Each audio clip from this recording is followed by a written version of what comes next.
a un nuevo episodio de Spirit Almanac. Mi nombre es Borja Sainz y hoy tenemos a uno de nuestros invitados estrella, que ya es un colaborador, no solo en el podcast, sino también en nuestra formación de 300 horas, nuestra formación avanzada de profesores de yoga. Me refiero a Víctor Algirdi. ¿Qué tal, Víctor? ¿Cómo estás? Hola, muy bien, Borja. Un saludo a ti y a todos los que nos escuchan. Desde México, como siempre, con ese cambio horario que aquí es 4:30 y allí, ¿qué hora es? 9:30. Bueno, pues hoy has madrugado, Víctor. Aquí el podcast de desayuno. Ya sabéis que la formación de 300 horas empieza en marzo del 2024 y es el curso más completo, profundo y avanzado que ofrecemos Tamara y yo. No me gusta hacer esto, pero ya no me queda otra que hacerlo. Sinceramente, por lo menos en territorio español, he de decir que es probablemente de las formaciones más completas a las que podéis acceder. Y no porque la de yo, gracias a Dios, es un equipo de gente a nivel, digamos, de conocimientos súper avanzada, como es Víctor, como es Tamara y como soy yo. Entonces, hoy vamos a hablar de budismo. Víctor nos ha preparado una introducción al budismo, pero sobre todo el podcast va un poco a ahondar en las conexiones que hay entre el budismo y el yoga, porque en los últimos tiempos se han ido haciendo muchos descubrimientos y la cosa está interesante. Creo que el yoga está cambiando, estamos purificando mucho de los mitos que había en el yoga, haciéndolo más accesible, pero también haciéndolo más riguroso. Recordar, antes que nada, que Víctor, si le seguís en Instagram, es una fuente de información. Se dedica, digamos, a, sobre todo, publicar desde un punto de vista pedagógico, con muchísima información sobre la tradición del yoga, ahondando en textos, pero también desmitificando ciertas cosas. Además, eso siempre provoca en el mundillo del yoga mucho histerismo, cuando se empiezan a desmoronar creencias que no tienen solidez. Pero ese tema otro día. Víctor, tú has estado bien, también he visto que habías hecho un retiro recientemente, ¿no? Sí, tuvimos un retiro aquí en Zacatlán de las Manzanas, que es un pueblito muy, muy chulo aquí en México. Y fantástico, salió muy bien. Fue una oportunidad de experimentar nuevas prácticas de movimiento y fantástico, muy, muy bien. Estupendo. Yo acabo de volver de Barcelona, tu tierra, de dar una formación de biomecánica. Sí, Así que en ese ámbito, todo bien. Vamos con el tema de hoy. ¿Qué te parece, Víctor, si hacemos una breve introducción? Todo el mundo sabe quién es Buda o le suena, pero si hacemos una breve introducción sobre el budismo. Yo siempre tengo esto que lo planteo en las formaciones. Por ejemplo, Jesucristo no era católico, incluso cristiano, porque eso no existía. Por lo tanto, Buda supongo que tampoco era budista como tal, ¿verdad? No, para nada. Sí, o sea, la idea del budismo surge posteriormente, ¿no? Tiempo después. Y bueno, obviamente ya sabemos que es una religión el budismo, pues que inicia por la figura de Siddhartha Gautama, un príncipe del norte de la India, de lo que es el actual Nepal, el clan de los Sakya. Y bueno, Buda es resultado, es fruto de todo un contexto histórico y religioso, que es esto que ya hemos hablado muchas veces, de este cambio que se da en esta transición de la religión védica, ¿sí? a lo que conocemos como el movimiento de los sramanas, ¿sí? Todos estos nuevos ascetas que se retiran a los bosques, a iniciar una búsqueda, a experimentar con prácticas de yoga, de ascetismo, desde lo más extremo, ¿no? Mortificante, a prácticas un poco más moderadas, las cuales, por ejemplo, son las que va a defender y a proponer Buda, ¿no? En ese famoso camino del medio. Entonces, tener claro esto, que Buda, el budismo, con la figura de Buda, y también, por ejemplo, el jainismo, con la figura de Mahavira, son fruto de este cambio religioso y también social, porque también es un momento en la historia de la India en el que empiezan a crecer las ciudades, los núcleos urbanos. Se pasa de un modelo social védico rural, ¿no? donde se construye la sociedad en torno a las aldeas, a un modelo más urbano. Y en ese contexto social, histórico, religioso, es que surge Buda, como muchos otros, con esta búsqueda en base también a toda una serie de nuevos conceptos que ya vemos reflejados desde unos siglos antes en los Upanishads, ¿no? Todos estos nuevos conceptos de samsara, nirvana, moksha, kaivalya, esta idea de que estamos atrapados en un ciclo de renacimientos infinito, pero que existe la posibilidad de salir, ¿no? De ese ciclo.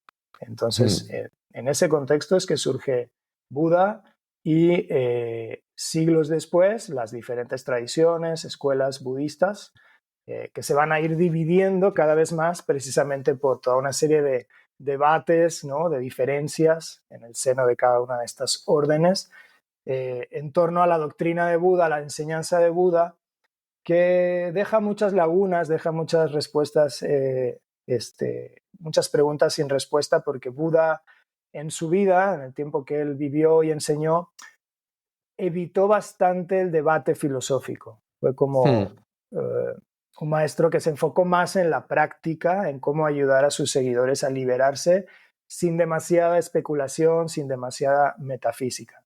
O sea, él entendió que la metafísica o el exceso de filosofía podía ser un obstáculo para la liberación.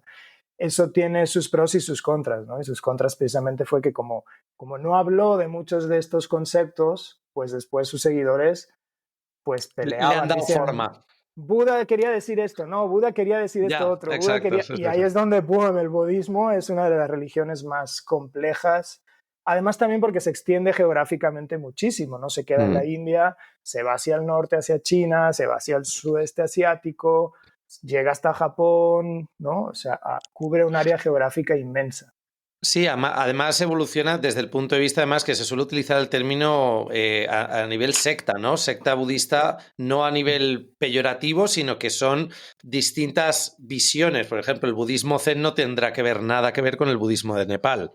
¿No ves? Nada, sí, son muy diferentes. Te iba a preguntar sobre fechas, sobre más o menos a nivel histórico, ¿hay alguna, digamos, fecha? No sé si es como un poco pasa con Patanjali, que no hay oficialmente, no se sabe porque tampoco se sabe si existió él como personaje, pero de Buda tenemos más o menos unas fechas para localizarla a nivel histórico. Sí, Buda sí está más consensuado y está más acordado y claro que nació en el año 563 a.C. y murió en el año 483 a.C. Vale. ¿Sabemos el día y el mes para saber el horóscopo de Buda? Si era Aries, Leo o... Eso diría mucho. Nos diría mucho de Buda.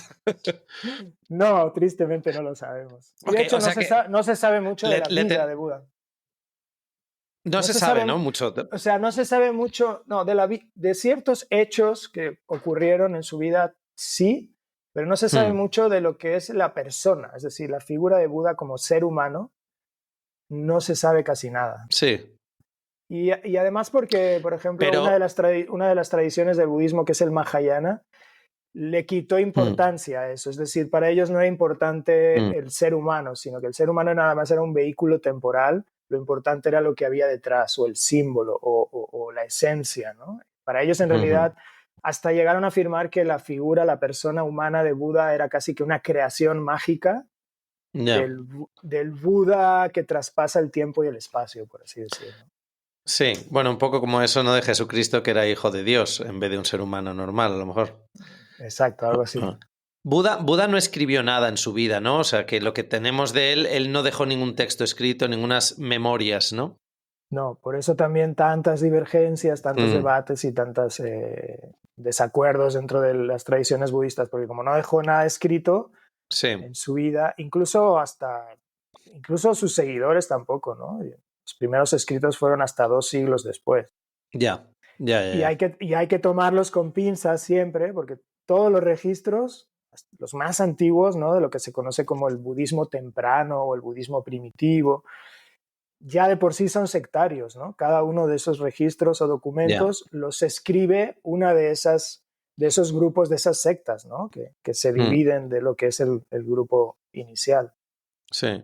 Bueno, esto ya de por sí yo veo bastante relación, primero con la época, ¿sabes? Los siglos antes de Cristo y los siglos después de 500 años antes de Cristo y 500 años después de Cristo, que ahí tenemos esa fuente de, pues eso, en el año 0 Jesucristo, alrededor del 500 Buda, y luego Patanjali, si no me equivoco, es después de Cristo, lo dicen los académicos, ¿no? A día de hoy, o es también, porque antiguamente me acuerdo que la gente decía que eran coetáneos Buda y Patanjali, pero hoy dicen que no. No. Nada que, o sea, son 1000 años, son básicamente 1000 años después.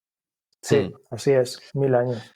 ¿Qué te parece si empezamos por ahí? Porque creo que para empezar ya, desde este punto de vista histórico, hay mucha relación en toda esa época de la humanidad en grandes figuras que han sido básicamente pilares de lo que luego se convirtió en religiones, pero que todas comparten un poco lo mismo. A ver, a nivel histórico, al 100%, ni siquiera sabemos si existieron estas figuras como tal, y si existieron, pues su historia está bastante velada por el mito, como es el caso de Buda, Cristo y Patanjali.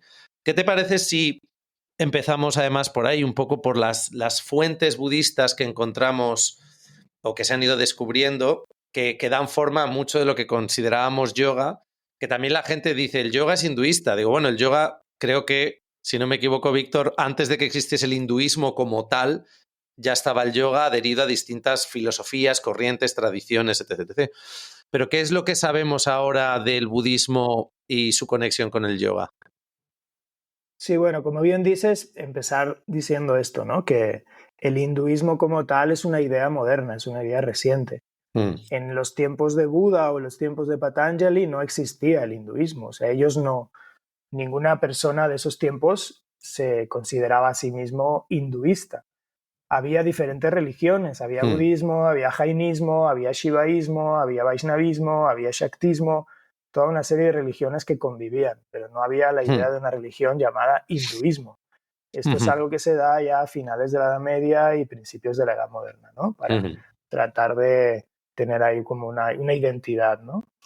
Entonces, bueno, y entonces también hablar de que el yoga es hinduista, pues también es erróneo en cuanto a que el yoga más bien surge en este contexto, una vez más, es ramánico, de los ramanas, donde confluyen, es como todo un grupo bastante heterogéneo de ascetas de todo tipo, algunos digamos más adheridos todavía a la religión védica, ¿sí? Pero que ya están empezando a hacer ciertas prácticas ascéticas, otros que se desmarcan más radicalmente, como los jainistas, los prebudistas, y es en ese contexto que nace el yoga, ¿no?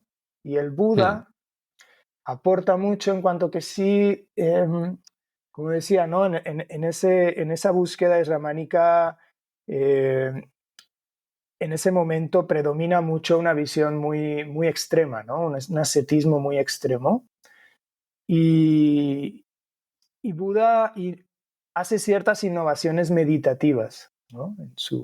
En su doctrina están lo que se conocen como los yanas, los rupa yanas, ¿sí? Yana es la palabra palí sinónima de dhyana, ¿no? El famoso dhyana, meditación del Yoga Sutra de Patanjali. El origen es yana, es una palabra pali. Entonces, en estos rupa yanas, sí, ya hay unas ciertas innovaciones meditativas con el cuerpo, la observación del cuerpo, las sensaciones, la respiración, etcétera, ¿no? Entonces, ya desde ahí hay un gran aporte de Buda, ¿sí? A lo que es el yoga, ¿no? Porque eso después se va a recuperar, lo va a recuperar Patanjali y otros, ¿no? En el entendimiento del yoga. Entonces, ya desde ahí aporta mucho el budismo. Y de hecho, muchos términos, ¿no? Que conocemos tienen un origen budista, ¿no? Términos que conocemos como samskaras, ¿no? Los samskaras, o incluso vasana, incluso el término vasana también viene del budismo, ¿no? Sangha, ¿no? Porque también tanto los budistas como los jainistas son los primeros en organizarse en grupos organizados de monjes. Sí. Se dice que en realidad los primeros fueron los jainistas. Se dice por ahí que ellos fueron los primeros de todos, ¿no? Pero bueno, casi que poquito después los budistas, ¿no? Entonces esta idea también de grupo de practicantes, ¿no? Que para nosotros hoy en día es algo muy normal, ¿no? Pues también tiene un origen budista, ¿no?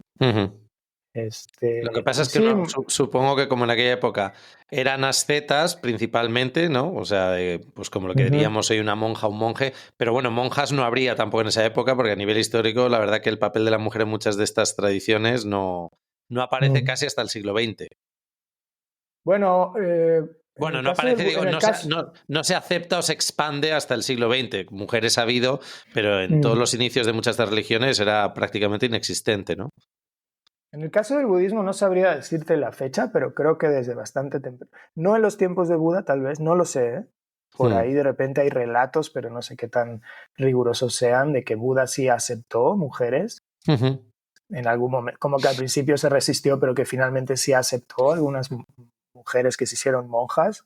Hmm. Pero si no, en los tiempos de Buda, unos siglos después, pero en el budismo creo que desde bastante temprano sí han habido mujeres. Pero obviamente sí, las mujeres siempre han tenido un lugar secundario y nunca han podido tener lugares de autoridad, ¿no? Dentro del budismo.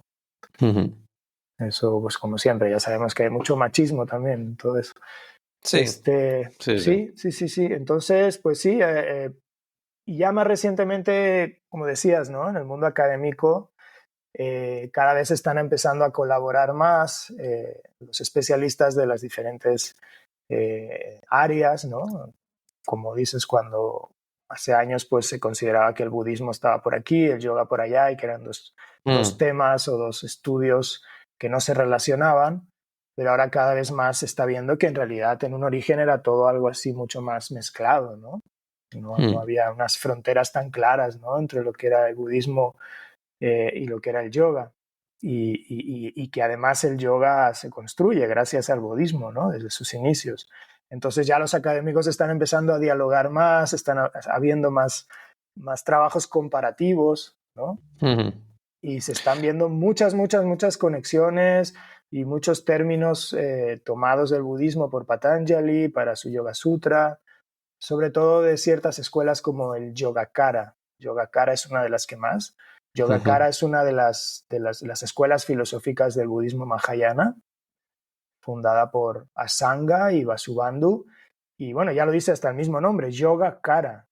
Es una escuela de budismo que ya en su nombre está la palabra yoga. Sí, sí, sí, sí. Y muchos de estos términos de samadhi, samapati, que encontramos en Yoga Sutra de Patanjali, provienen de ahí, ¿no?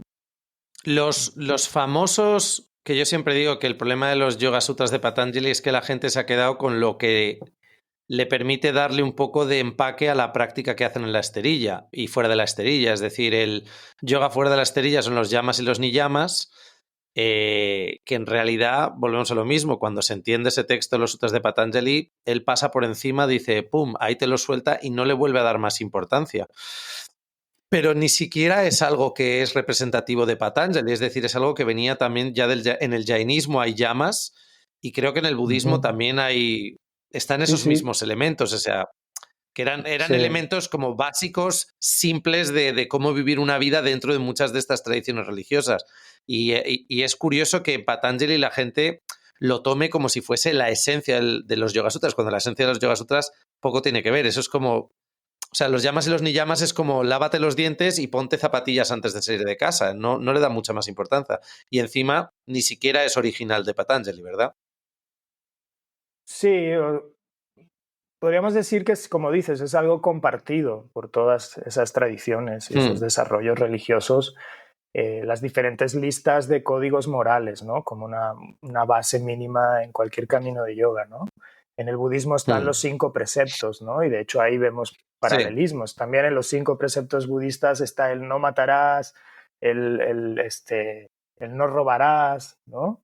Y también está Ujú, el lenguaje correcto y la acción correcta, ¿no? Y también hay un cierto precepto de castidad o de conducta sexual adecuada, que sería como el brahmacharya, ¿no? ujú, Entonces sí, todos coinciden, ¿no? En muchos de estos puntos porque son muy básicos y universales y compartidos. Como digo, en ese contexto de los esramanas, donde había personas y búsquedas de todo tipo, mucho conocimiento es compartido y mucho conocimiento viene de antaño, viene incluso desde los Vedas. Si hay un ujú, cierto conocimiento yógico, ascético acumulado ya desde ujú. los Vedas. Lo que pasa es que en ese momento es donde explota. Es decir, en el momento de la cultura y religión védica, los yogis, por así decir, o los ascetas, son muy poquitos, por así decir. Son como el friki del pueblo que vive ahí, ¿no? Solo en una cueva. Pero la gran mayoría, sí, sí, pero la gran mayoría, digamos, en el orden védico, en la religión védica, se espera que los miembros cumplan con ciertos ritos y obligaciones, ¿no? Y un hombre tiene que ser ¿cómo se dice? Un householder, ¿no? Un cabeza de familia, Sí. Cumplir ciertos ritos, el fuego, la casta sacerdotal, y ya, eso es todo, ¿no? Es en esa transición donde surgen todos estos nuevos términos de samsara, nirvana, liberación, karma, Sí. etcétera, que de ser un friki del pueblo, de repente ya son 30 frikis que se van a la montaña, ¿no? Y ahí hay de todo, hay de todo. O sea, incluso hay cabezas de familia que se van con su mujer también a vivir al bosque y siguen haciendo ritos, ¿no? Al fuego, védicos, pero ya empiezan también a hacer ciertas prácticas ascéticas, ¿no? Entonces encontramos todo el rango de ascetas. Encontramos una congregación de frikis, pues como las que me gusta ir a mí, en plan de Star Trek a Comic Con en Estados Unidos, todos los frikis disfrazados, pues todos igual, pero de yogi, todos con el taparrabo. ¿Qué pasa? Así es. Sí, sí. Era, Entonces, sí. dime, dime. Te iba a decir que lo que veo que al final es curioso, porque hoy en día tenemos una especie de... Lo hemos hablado en algún otro podcast, ese tradicionalismo, y yo diría que incluso, aunque no es exactamente el término, pero se parece por el nivel de rigidez que tiene mucha gente, hasta un puritanismo con el yoga de este es el yoga verdadero y que no cambie y tal. Cuando tú y yo hemos compartido algunos de los profesores y académicos míticos que están sacando mucha información. Tú en esto sabes más que yo, pero yo mi conclusión al final es decir, joder, si es que al final la historia de muchas de estas tradiciones espirituales es cambio constante, modificación, aparición de variaciones por todos los lados. Unas han muerto en el camino, otras han avanzado y en ese avance de perdurar, incluso perdurando, han ido modificándose. Y es como que llegamos ahora los occidentales con, no, esto es lo puro y no lo puedes cambiar. Pero desde la cosa más tonta de alineación de una postura, que ahí ya ni siquiera es espiritualidad, es puramente ciencia y biomecánica, que como, pues chicos, no sabes del cuerpo humano y punto. Pero también hasta el punto de conceptos que dices, pero si es que esto es normal y natural que cambie, porque el mundo cambia, las dificultades y los problemas del mundo y de la sociedad cambian, y muchas de estas tradiciones lo que estaban buscando era salida y respuesta y ver cómo lidiar con esos nuevos cambios. Y el hecho de que vivamos en el siglo XXI y que pretendamos que la espiritualidad esté sostenida por, como hace la gente, este es mi texto y ya no miro otro más, ¿no? Que es lo que pasa con el yoga. Los sutras de Patanjali es el texto y lo demás es mierda. Es como, pues suerte con eso, tío, ¿sabes? O sea, suerte con vivir tu vida en el siglo XXI, ¿vale? Con los sutras. Invierte en criptomoneda con los sutras de Patanjali, verás cómo te va.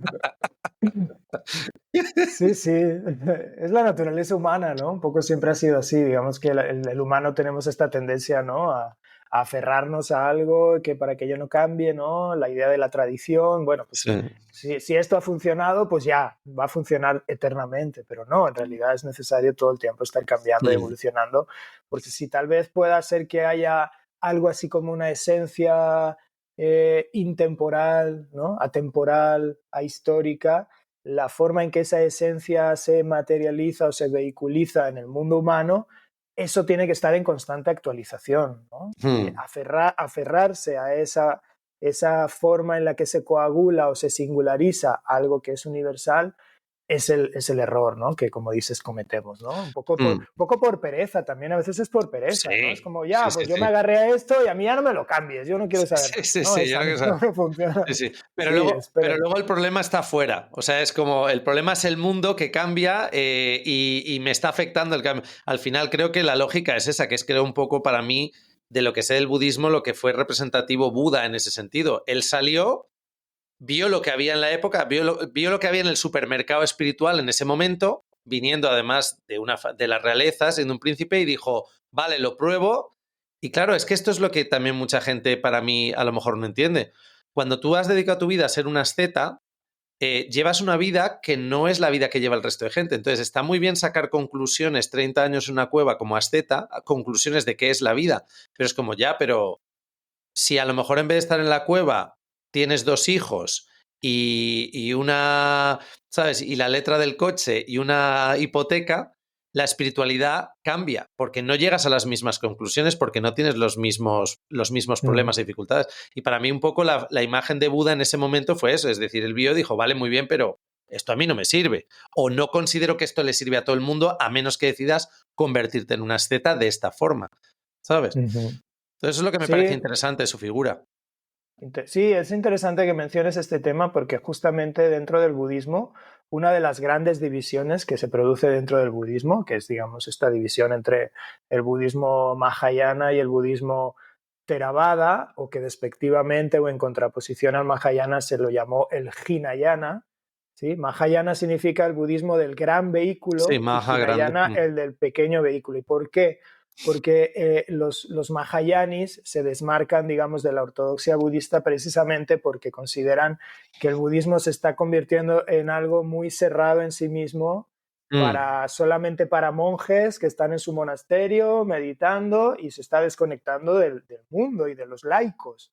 Y los Mahayanis reivindican que también los laicos pueden tener ciertos niveles de despertar, y que pues sí, que el pueblo también puede meditar y puede compaginar, por así decir, ¿no? La vida meditativa y la vida laica, que no tienen que estar, que no es blanco o negro, ¿no? Porque digamos, los Theravadas o los ortodoxos de ese momento, pues sí son como muy de, o dejas todo el mundo terrenal y mundanal o estás perdido, ¿no? Ahí no hay término medio, no hay matices, Sí. ¿no? Entonces, esa es una de las grandes primeras divisiones en torno a esa idea, y por eso también surge la idea del bodhisattva, la figura del bodhisattva, que es esta figura del budista, del monje budista que hace el voto de no irse nunca del ciclo de las existencias hasta que todos los seres se despierten, ¿no? O sea, regresar una y otra vez a ayudar a los demás, ¿no? Hasta que todo el mundo se libere. Sí. Sí, entonces un poco como seguir en el mundo, ¿no? Como que no se pelea tanto con la vida mundanal en ese sentido. Sería curioso qué pensaría Buda, porque yo creo que la imagen de Buda o la representación que tenemos de él, la clásica, sus ojos cerrados, tal, creo que es la imagen dentro de todas las religiones del mundo, la más utilizada fuera de un contexto religioso, pero incluso espiritual. O sea, tú vas a una discoteca en Ibiza y ahí en la zona chill out hay unos bambúes y un Buda sentado. ¿Sabes? Yo es lo que siempre digo, cómo...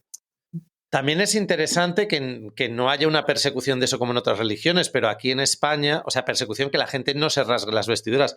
Aquí en España, en Madrid, no sé si tú te acordarás, pero había una discoteca tú sé que llevas mucho tiempo fuera, pero en Madrid había una discoteca en la cartela Coruña que era el O Madrid, para quien fuese más mayor, ¿vale? Pero luego la convirtieron en el Buda, se llamaba el Buda, y era la discoteca donde iban todos los futbolistas del Madrid. A ver, era una discoteca semiprostíbulo, ¿sabes? O sea, de lujo. Y ahí estaba en la cartera el Buda con la cara de Buda. Digo, hostia, es que tú fíjate, si hubiesen en vez de lo hubiesen llamado el Cristo, y en vez de un Buda, una cruz con Cristo, la que se hubiese liado, ¿sabes? Entonces también es curioso que la historia del budismo es menos reaccionaria. Bueno, no lo sé, probablemente te vas ahora mismo a Tailandia, tal, y también, oye... hacer chorraditas con la imagen de Buda no mola. Aunque yo cuando estuve en Tailandia, a Buda le piden de todo, le piden pasta, le piden, o sea, es lo más mundano del mundo, ¿sabes? Pero bueno, es una religión bastante abierta a no ofenderse, ¿sabes? Por el uso de sus imágenes, ¿no? Sí, es increíble cómo se ha generado toda una simbología, ¿no? de exotismo, ¿no? En torno al budismo en el mundo occidental, y sí, la cabeza, la imagen en la cara de Buda, como dices, sí es súper concurrida, ¿no? Y también en esto de los antros también hay, creo que en Ibiza, ¿no? También hay el Buda Bar y estas compilaciones de música chill out. De música chill out, sí. Es como este término también muy asociado a lo chill, que es el término zen. Algo es zen, ¿no? Sí. Cuando luego el budismo en realidad... Yo de lo que he hecho tal me parece durísimo, o sea, el rigor... Sí. El rigor vete a un retiro de zen, a ver si te parece zen. Que el rigor es decir, me va a dar aquí un chungo, o sea, esto es horas meditando, horas de rigidez, horas de tal, o sea, en ese sentido el yoga es mucho más light, ¿sabes? Bueno, sobre todo el yoga de hoy en día, que precisamente meditar como mucho, a lo mejor... O sea, a mí me gustaría hacer como una especie de cuestionario para saber de la gente que medita cuánto medita, que meditar más tiempo no considero que sea mejor, pero al final dices, si me tiro 1 hora haciendo asana y 5 minutos meditando, hombre, el porcentaje es el que es, mientras que en el budismo en realidad casi todo es el camino de la meditación. Claro, claro, sí, sí. Y el yoga, pues por ejemplo, el yoga de Patanjali, el Yoga Sutra de Patanjali también es un tratado de meditación, es Mm. meditativo, porque Sí, sí, sí. justamente está en esa línea y en ese contexto donde se busca, ¿no? Esa disolución de los samskaras, ¿no? De todos esos Ujú. condicionantes que nos mantienen atrapados a la existencia para ir generando ciertos estados contemplativos, samadhis y finalmente la liberación. En el caso de Mm. Patanjali, pues la liberación de Purusha de la Prakriti, pero es lo mismo, ¿no? O sea, el Nirvana, Sí. llámalo como quieras, todo es meditación. Todos acaban en Y ese mismo sitio metafísico intangible que como no sabemos cuál es, pues todos han inventado un nombre para definirlo. Nirvana, ajá, Moksha, Samadhi, Manon Mani, Turilla, la madre que lo parió. O sea, que son todos sinónimos sí, de lo sí. mismo, pero es que eso mismo, Mm. como no sabemos lo que es, pues oye, pues qué más da, ¿sabes? Sí, sí, da pie a muchas Sí. interpretaciones. Pero sí, como dices, pues en el mundo del yoga la meditación ocupa un lugar muy, muy, muy pequeño, ¿no? Mm, 5 minutitos al final de la clase, pues digo, eh, sí, todo sirve, ¿no? Todo vale, y cinco mm, minutos mejor, mejor que nada, pero realmente la meditación surte más efecto cuando se le dedica más tiempo, ¿no? O más frecuencia, tal vez. También yo creo, a mí me ha funcionado mm. meditar poquito, pero seguido, a lo largo del A mí día, igual. como ir haciéndolo, ir Sí. haciéndolo. Y es como todo, al final es un hábito, es como descondicionar la mente de una serie de hábitos y meterle unos nuevos hábitos. El hábito de Mm. la atención, de poner atención, Sí, ¿no? sí, sí, sí. Y es muy Y además efectivo. para eso yo es lo que digo a la gente, porque todo el mundo quiere como, o piensa que hay una técnica de meditación que es mejor. No, lo que descubrirás es que en el estado actual en el que te encuentras, la persona que eres en este momento de tu vida, el estado en el que te encuentras a nivel de atención, percepción, habrá una técnica de meditación que si cae en tus manos digas, ¡buah! Es que esto es la hostia. O sea, con esta sí que puedo meditar. Bueno, pero porque utilizas una técnica que ahora te va bien. Pero técnicas para entrar en ese estado, más que el acto de meditar, que es como lo llamamos nosotros como verbo, pero tanto en Pali como en sánscrito, dhyana no es un verbo, representa un estado, lo que sería es dharana. Un estado. Ujú. Cómo me concentro para poder llegar a ese estado. Para eso hay ciento y la madre de técnicas, unas son budistas, otras tal. Yo, por ejemplo, la experiencia que tuve, que habrá tenido mucha gente, ¿vale? De hacerse el retiro de Vipassana de 10 días de Goenka, y yo al sexto Mm, día me piré. Y mm, además me encanta que la gente siempre lo hace como... O sea, me he encontrado con lo del Vipassana de Goenka, gente que además es como una especie de... Ah, yo soy guay porque he llegado a los 10 días. Bueno, y te ha servido porque estar ahí en plan de por mis cojones lo hago y luego no volver a meditar. Yo al mm, sexto día me fui. No, el ambiente, la estructura y tal no iba conmigo. Y dije, esta mm, no es una metodología que a mí me sirva. Mi mujer Tamara se quedó los 10 días. Y la mm. anécdota además de Tamara que flipó es que después de los 10 días, que además hombres y mujeres están separados, la gente había ligado. La peña había ligado. Ah, Flipas. eso sí, es un clásico, es el ¿Cómo, cómo, clásico cómo, cómo, amor, cómo amor de ligas? Vipassana. ¿Cómo Tiene un ligas en nombre. silencio? Y separado. Pues me decía Tamara que por lo visto la peña se quedaba con las chanclas. Si yo soy un tío y me gusta una tía que va por ahí, tal, me quedo con sus chanclas y luego en un momento de que tal, le dejaba un papelito en sus chanclas. Digo, bueno, o sea, la peña aquí no va a meditar. O sea, esto es el Tinder de la espiritualidad, el Vipassana. ¿Sabes? Sí, Es sí. fa- Pero si esos Es, esfuerzos titánicos de me voy a tirar un día entero meditando, es como, tío, haz 10 minutos todos los días durante un año o durante un mes y ujú. veamos qué pasa antes de meterte estas panzadas. ¿Sabes? Sí, sí, sí. Yo también soy más partidario de las microprácticas, ¿no? O las micromeditaciones con frecuencia, o sea, que se vuelva algo más asequible y más fácil de realizar y que se vaya integrando en nuestra Mm, vida cotidiana, más que esta polaridad extrema de no medito nada y de repente me doy el atasque ahí de mm. meditativo de 10 días y además un poco como sufriendo y tengo Sí, que llegar hasta el final, aunque flagelándome. ni siquiera estás meditando, porque lo que tiene justamente el entorno del Vipassana de Goenka, porque también hay que Mm, resaltar esto, que esa línea de Goenka es un linaje así más en una Sí, inmensidad sí, del sí, sí. budismo, pero claro, se ha extendido tanto, se ha popularizado tanto que muchas personas pueden pensar que es como la gran tradición, ¿no? No, como lo que Pero, pasa es que es el que mejora ha creado un producto que se ha extendido. claro, Es un producto, ¿por para mí es qué? un producto. Porque ¿Sabes? Goenka era empresario, antes de Claro, ser es que es un meditador, él fue un industrial, empresario sí, indio sí, de mucho éxito. Entonces, es un producto de puta madre para exportar, pero no es para mí el referente tal. Oye, por dar un salto en el tiempo, pero si hay algo más relevante un poco de esas conexiones del budismo con el yoga, por ejemplo, del periodo de Patanjali hasta que llegamos a un periodo más medieval o porque también, claro, aquí ahora saltaríamos a un periodo tántrico en el que hay mucho también de budismo, o sea, esas conexiones entre tantra y budismo están ahí, además eso no es secreto, es que históricamente están ahí. Entonces, ese periodo, ¿qué cosas interesantes nos puedes contar de luego el periodo de cómo el budismo va evolucionando junto con el tantra o esas conexiones que también luego, ahí tenemos el yoga y el hatha yoga y su influencia también con el tantra y el budismo? sí, entonces ya posteriormente, ya por ahí del siglo, a partir de los inicios, ¿no? De la influencia del Tantra, siglo 8, 9, 10, pues también en el budismo se da una tercera separación o el surgimiento de una nueva corriente dentro del budismo, de una gran corriente, que es lo que se conoce como el budismo Vajrayana, el vehículo del diamante, y es el budismo tántrico, que dentro del budismo tántrico pues también hay muchos linajes y tradiciones, pero concretamente dentro de todo este grupo del budismo Vajrayana, ¿no? Está lo que se conoce como los Mahasidas, ¿no? Todo este grupo de los legendarios 84 Mahasidas, que bueno, la figura del Mahasida sería este nuevo ideal, así como en el Theravada está el ideal del Arhat, que es el ideal del monje que por su propio esfuerzo logra liberarse de la existencia y no retorna nunca más.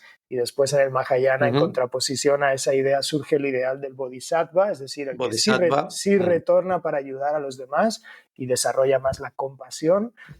En el budismo tántrico surge un nuevo ideal, que es el ideal del Mahasida. El Mahasida es el que adquiere el poder para dominar el mundo material también, ¿sí? Es decir, despierta, pero sigue en el mundo y tiene poder, domina las energías sutiles de su cuerpo y del entorno, por lo tanto, Claro, que muy tántrico eso. es esta idea tántrica que es la base del Hatha Yoga. El Hatha Sí. Yoga es descrito por primera vez, o al menos hasta ahora es el texto más antiguo que tenemos, donde se describe por primera vez todas estas nuevas técnicas de manejo, de manipulación de las energías sutiles, ¿no? Y los bandhas y los mudras aparecen por primera vez en un texto budista, tántrico, El Amrita Siddhi.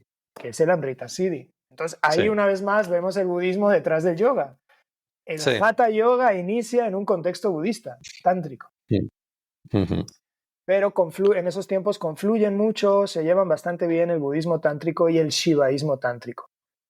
Dialogan, toman prestados términos, ideas, técnicas, ¿sí? Entonces, bueno, también desde ahí pues está esta figura de Matsyendranath, Gorakshanath, ¿sí? Que son considerados mahasidas en esta tradición de budismo tántrico, pero que a su vez son los iniciadores de un linaje de shivaísmo tántrico, que es el de los Naths, de los Nath yogis, que son los portadores y los popularizadores y desarrolladores principales del Hatha Yoga a lo largo de los siglos en la Edad Media. Y una cosa, porque el Hatha Yoga vemos su evolución, hay un texto, a mí uno de los textos que más me gusta, siempre digo a mis alumnos, es un texto relativamente reciente en lo que a siglos se refiere, que es el Gheranda Samhita, que creo que es del 1700 y pico. Entonces, claro, ese texto a mí me gusta mucho porque establece esas como 7 fases de la práctica, igual que en los sutras de Patanjali aparece esto de la Ashtanga, los 4 angas, miembros, soporte, etc., etc., como lo quieras llamar, hay distintos términos para decir qué significa un anga. Aquí tenemos más esta idea como de fases por las que vas pasando, ¿no? Y yo es un texto que lo que veo, en comparación con si te vas yendo para atrás, es que claramente hay una evolución. O sea, hay una evolución en las formas de la práctica, en la adaptación de esa práctica, más y más y más, acercándose a una realidad de que la gente que lo va a aplicar esas técnicas no es una asceta. ¿Pasa lo mismo en el budismo? Es decir, ¿ese budismo vajrayana a día de hoy también ha ido evolucionando en cuanto a técnicas, aplicación y tal? ¿O a diferencia del Hatha Yoga se queda un poco estancado en el pasado y no evoluciona tanto? Porque hoy, por ejemplo, Sí, sí, Hatha Yoga es todos los estilos de yoga contemporáneo del siglo XX. Yo es lo que le digo a mis alumnos. A ver, si queremos ser un poco rigurosos, todos son Hatha Yoga. O sea, Iyengar es Hatha Yoga, Ashtanga de Patanjali es Hatha Yoga, Jivamukti es Hatha Yoga, Bikram es Hatha Yoga. En realidad todo viene de ahí. sí, sí, sí, sí. Sí hay una evolución también, no lo dudo, pero creo que menos, o no sé si decir evolución, sino más bien eh, ruptura, ¿sí? Porque lo que pasa en el yoga, en el Hatha Yoga, es que hay una gran ruptura. O sea, ya sabemos que hay una ruptura enorme en cuanto a que cuando llega la colonia británica y hay todo este proceso de persecución y marginalización de los Hatha Yogis, y el Hatha Yoga queda totalmente marginado, menospreciado por las élites indias intelectuales, ¿no? Yo llegué a leer que a los Hatha Yogis en aquella época se les tenía como terroristas que atentaban contra los ingleses y tal. Claro, entonces ahí hay una gran ruptura, en el yoga hay una gran ruptura y una posterior reconstrucción del Hatha Yoga tomando muchísimos elementos de Occidente, de la gimnasia occidental, ¿no? Sí, Esa sí, sí. historia de la que ya hemos hablado. Sí, los En años el, 20, años 30. en el caso del budismo y de las prácticas de yoga budista no se da esta ruptura, de alguna forma se conserva más por diferentes situaciones políticas, geográficas, ¿no? Pero los monjes tibetanos, los yogis, son más respetados por la sociedad tibetana. No se da esa ruptura y ese menosprecio y esa marginación de los monjes tibetanos que practican yoga. Entonces los conocimientos y las prácticas sí se conservan un poquito más inalterados, por así decir. Pero no dudo que haya una evolución también y una adaptación a los nuevos tiempos. De todas formas, no soy un gran experto en yoga tibetano, ¿no? No sé muy bien cómo está la onda con el yoga tibetano. Sí. Justo tenía una plática no hace Pero mucho eso, también eso de... justo que estás diciendo es la clave. Sí, lo de la ruptura. Sí, perdona, que es que como va con un poco de retraso, que digo que eso es la clave también. ¿Es que el yoga tibetano se ha extendido por Occidente? No, se ha quedado ahí. Entonces, claro, el Hatha Yoga sí que se extiende y se ve influido. Entonces, no es que quede más puro, es que simplemente al no extenderse no ha tenido que enfrentarse a adaptaciones. Y el yoga, el Hatha Yoga, con esa evolución en los años 20 y 30, sí. Entonces, Sí, claro, sí, o uno sea, cambia cuando es necesario cambiar. el yoga tibetano también, también llega a Occidente, pero obviamente no es un fenómeno tan masivo como el yoga, ¿no? Como el yoga que practicamos, el Hatha Yoga. Pero sí, o sea, también se exporta, y también llegan ciertos maestros a Estados Unidos, ya sabes, en los años 70, ¿sí? Pero no es tan conocido, ¿no? Y sobre todo eso, no sufre una ruptura en su propio país de origen como sí lo sufre el yoga en la India, antes de cruzar la frontera. Es decir, el yoga antes de venir al mundo occidental, ya en su propia tierra y por sus propios practicantes indios, ya ha habido una gran ruptura y reconstrucción importando elementos de Occidente. ¿Sí? En cambio, en el yoga tibetano creo que es otro el proceso, es decir, no hay esa ruptura, no hay una importación para una posterior reconstrucción, sino que más bien algunos maestros tibetanos llegan a Occidente con su yoga como ha sido a lo largo de los siglos y así lo enseñan. Que en ese proceso posterior en el que ya se enseña en Occidente surjan ciertos cambios y adaptaciones para la mentalidad occidental, seguramente sí.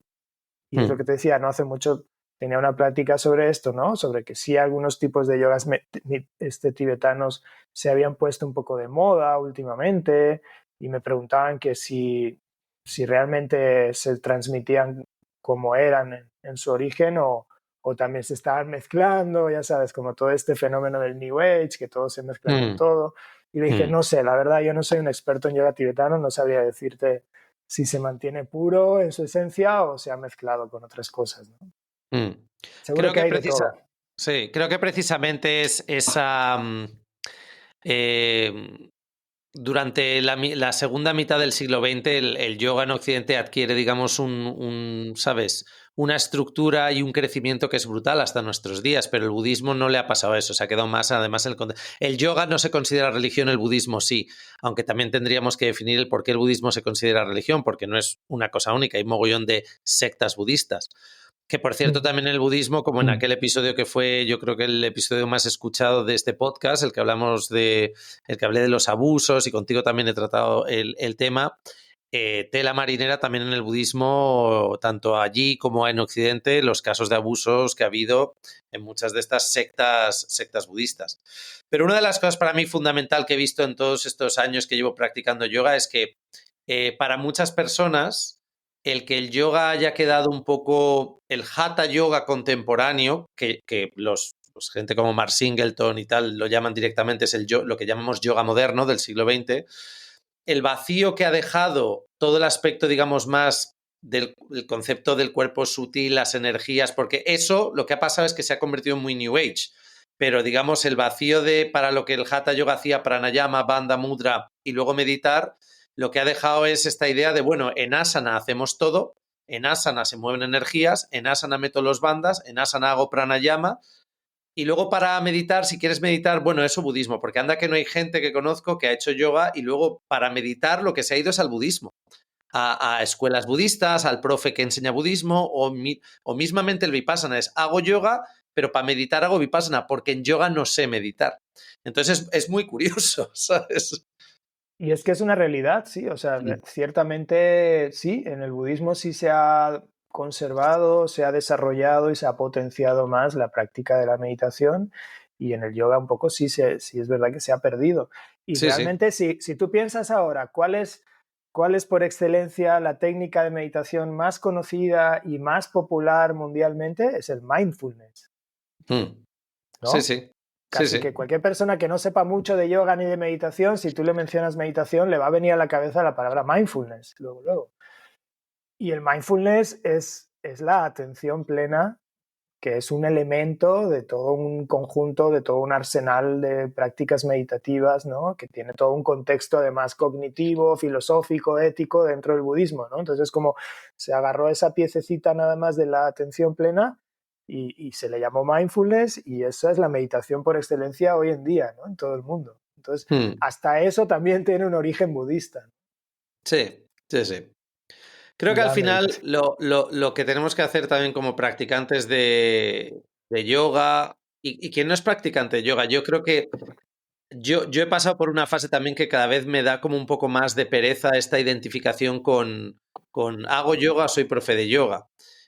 Claro, necesitamos este lenguaje, estos conceptos y tal, pero, pero claro, aquí cada uno se apropia del yoga que considera que es el suyo o lo más puro o lo más tal. Digo, mira, yo enseño lo que he experimentado. Y si hay cosas que he experimentado que ahora la historia nos está mostrando y ¿sabes? El mundo académico nos está mostrando, decir, pues sabes que esto viene del budismo, o sabes que esto viene de aquí, o sabes que esto es del tantra, o sabes que esto es del tantra. Entonces yo creo que precisamente hoy lo que hacemos es una mezcla maravillosa de muchas de estas tradiciones que han ido mutando para poder ser efectivas hoy. Y que ir atrás en el tiempo pensando que lo que se hacía en el 1500 o en el año 1000 o tal es lo verdadero y cuanto más puro, más efectivo, no tiene mucho sentido. Y como te digo, esto es lo que un poco es esta conversación que estamos teniendo. No sabías que mucho de lo que practicabas y decías que era yoga venía del budismo. Entonces, ¿ahora a qué reflexión llegamos, Víctor?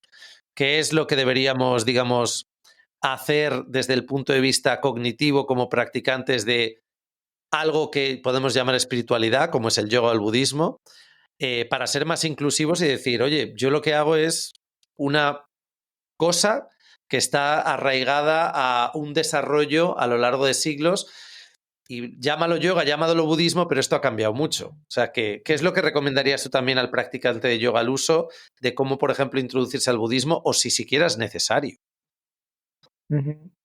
Bueno, yo creo que siempre, siempre sirve mucho, para mí siempre es muy recomendable conocer, o sea, para mí definitivamente la información es poder ¿sí? Entonces, conocer cuantas más fuentes posibles, textos, desarrollos, siempre con este abordaje de intentar captar lo que es la esencia, ¿sí? Pero no aferrarse a la forma o a cómo en un momento histórico se le dio forma o se vehiculizó, ¿no? O se puso en práctica ese conocimiento o esa esencia, digamos, atemporal o universal. Ese es un poco el error que creo que caemos muchas veces, como que nos agarramos de toda la parafernalia, de todo el folclore, ¿no? De toda una serie de puesta en práctica y en escena de esa esencia, creyendo que ahí está, ¿no? El método, la pureza, como dices, el yoga verdadero, la meditación verdadera, cuando en realidad eso es lo que hemos hablado antes, es algo que eso todo el tiempo está cambiando y debe cambiar y se debe actualizar, y esas formas de antaño probablemente ya no nos sirvan para nada, ¿no? Y aferrarse a ese purismo antiguo es un absurdo, es una pérdida de Bueno, tiempo, aporta ¿no? identidad para la gente que necesita esa seguridad. Yo creo que es una cuestión, Claro. es como las políticas identitarias en las que vivimos esta época, esta última década. Las ideologías identitarias en las que tienes que ser una construcción, tu identidad tiene que ser una construcción de conceptos. No cabe que tú tengas, digamos, una capacidad propia para decir, mira, yo soy esto, o no sé lo que soy, o no necesito ser nada.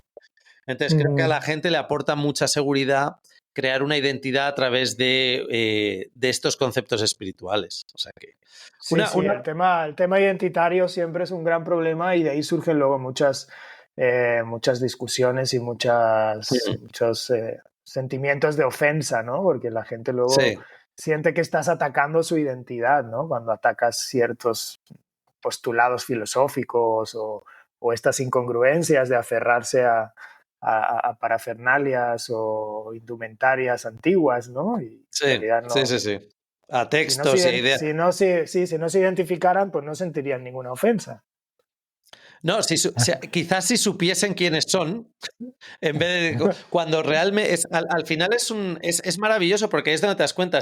Si te ofende algo que tiene que ver con ideas, conceptos que tienes, porque te sientes identificado con ellos, es que en realidad no sabes quién eres, o sea, no tienes una identidad Sí, forjada y necesitas todas estas estructuras. Y esto en el claro. mundo del yoga pasa mogollón, es decir, si el yoga supuestamente es para encontrarte y identificar qué es lo que te hace ser tú, pero claro, es más fácil aferrarse a ideas de yo soy de este estilo, de esta escuela, este es mi maestro, esta tal, esto no se puede decir, porque entonces me Sí, siento sí. ofendido o me está rompiendo. Claro, es que si me dices que esto no era verdad, ¿no? Si me dices que Claro, este texto a lo mejor no era lo que hasta ahora se había dicho, me jodes toda la estructura que llevo creando durante años. claro, ahora que me agarro, ¿no? Hay un vacío muy grande ahí. Sí, sí. Última pregunta y tal, pero hemos hablado de ese texto tan interesante, la Amrita Siddhi, que además es muy, muy importante a la hora de entender la evolución del Hatha Yoga. Supongo que además es un texto que verás dentro de la formación de 300 horas, dentro de lo que tú vas a impartir, ¿no? Sí, definitivamente. Sí, sí, es un texto que ha sido traducido por James Mallinson y un budólogo, un especialista en budismo, Peter Daniels y sí, es fascinante. Yo me di a la tarea en el grupo de estudio de traducirlo del inglés al español entero, o sea, todos Joder. los... Sí, sí, estuve Sí, sí. semanas traduciéndolo. O sea, digo, la gran tarea obviamente es de los académicos que lo han traducido del sánscrito al inglés, ¿no? Pero aún Sí, así sí, también pero también tiene su chiste luego traducirlo al español, traducirlo porque a al veces español, sí, sí. son conceptos ahí a veces medio enrevesados, ¿no? Y tienes que leerlo muchas veces y decir, a ver, ¿cuál es la mejor traducción al español aquí para que lo entiendan, ¿no? Totalmente. Sí, Entonces, yo me hice el curso con Mallinson cuando saqué la Amrita Siddhi. Todavía no lo he terminado, te mandé hace poco una imagen y me está encantado. Creo que es un texto muy interesante para entender de dónde viene esto, porque siempre, cada vez estamos llenando más vacíos. Y claro, al llenar vacíos, es lo que decíamos, cuando la gente tiene un vacío lo llena con cosas, pero cuando realmente se entiende qué había en ese vacío, que en ese vacío ya había algo, que no hace falta llenarlo con ideas o interpretaciones, ya había algo a nivel histórico. sí, sí, sí. Estamos... Incluso me ha servido, o sea, no solamente como pues la parte, ¿no? del conocimiento, ¿no? Que es muy necesaria también, sino a nivel incluso práctico, para entender mejor mi propia práctica de Hatha Yoga, ¿no? Y como digo, al final, si uno tiene esa capacidad de ir a los textos antiguos y hacer esa interpretación, ¿no? Ese trabajo hermenéutico para traspasar lo que es pues eso, ese revestimiento antiguo y esas metáforas y esas formas y esos condicionantes de una mentalidad de ese momento, y vas un poco más como a la esencia, hasta incluso le puedes dar como una mirada o una lectura incluso científica, ¿no? Un poco ampliando, claro, el marco científico, ¿no? Pero que todo ese tema de las energías y todo, probablemente se pueda hacer conexiones también, ¿no? Con lo científico, con el cuerpo físico, con ciertos efectos en el cuerpo-mente. O sea, que esas personas de ese tiempo sí estaban, digamos, haciendo ciertos descubrimientos o hallazgos, ¿no? De todo ese complejo cuerpo-mente físico sutil que si lo sabemos leer y tomar nos puede ayudar mucho a nuestro entendimiento de nuestra práctica de yoga actual. Sí, y si prescindimos, como digo, de identificarnos, ¿no? con ser tántricos o algo por el estilo, ¿no? Sí. Yo eso es una cosa que les he enseñado a los alumnos, algo que en el último año y medio llevo también desarrollando y estudiando, que es a qué se referían por pranamaya kosha, que es ese cuerpo energético, no tanto, porque siempre decimos los nadis no son los nervios, pero yo veo mucha relación con lo que hoy en día se descubre y se está descubriendo del sistema nervioso central autónomo.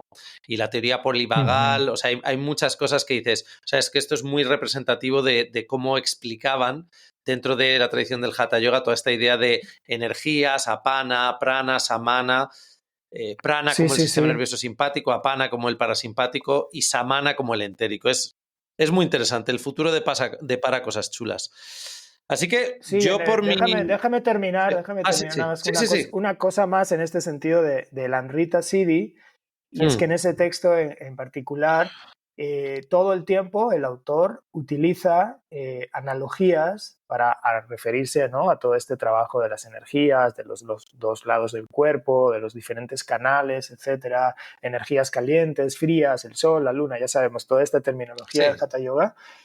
Utiliza todo el tiempo analogías de la tradición alquímica y ayurvédica de esos tiempos, ¿no? Entonces habla por ejemplo, habla para referirse al traspaso de energías de un lado del cuerpo al otro, por ejemplo, utiliza la metáfora del crisol, ¿no? Que es como este recipiente de cristal que se utilizaba, ¿no? En todos estos experimentos alquímicos medievales, ¿no? De calentar un líquido, de pasar el vapor a otro espacio, todos esos inicios un poco, por así decir, de la ciencia, ¿no? Que, bueno, sí estaba mezclada de repente con el ocultismo, pero no dejaba de ser un tipo de ciencia, ¿no? Y la Ayurveda es un tipo de ciencia, o sea, sí se busca un conocimiento del cuerpo.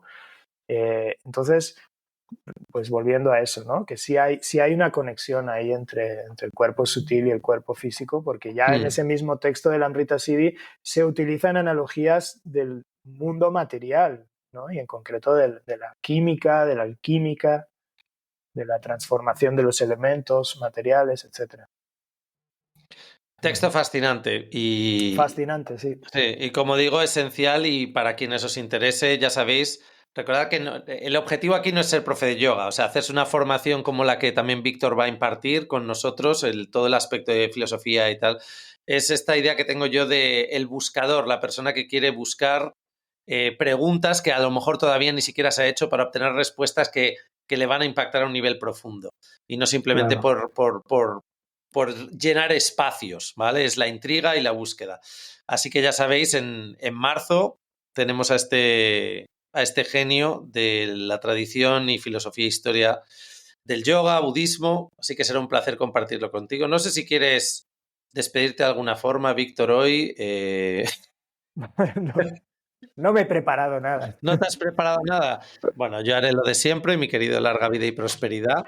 Y te vemos pronto, Víctor, como veamos a ver el próximo episodio que hagamos contigo, a ver qué tema tratamos, ¿vale? Va, alguno divertido. Sí, que ya nos ponemos muy espesos tú y yo. Ya, Vamos. algo más ligero, más ligero. Tenemos que hacer un episodio más salseo de qué pasa en el mundo del yoga, ¿vale? Influencers del yoga, quiénes son y cómo la lían. Bueno. La chismología yógica. La chismología tántrica. Es que, te quiero decir, era una escuela de la mano izquierda. Se hacía mucho maizuna, ¿vale? Ahí también, o sea que... Y maicena. Y también comían maicena. Y maicena. Y también estaban con la maicena todo el día. Bueno, Víctor. Bueno, venga, un placer. Un saludo a todas y a todos. Venga, un gusto. Chao, Saludos. chao. Chao, chao.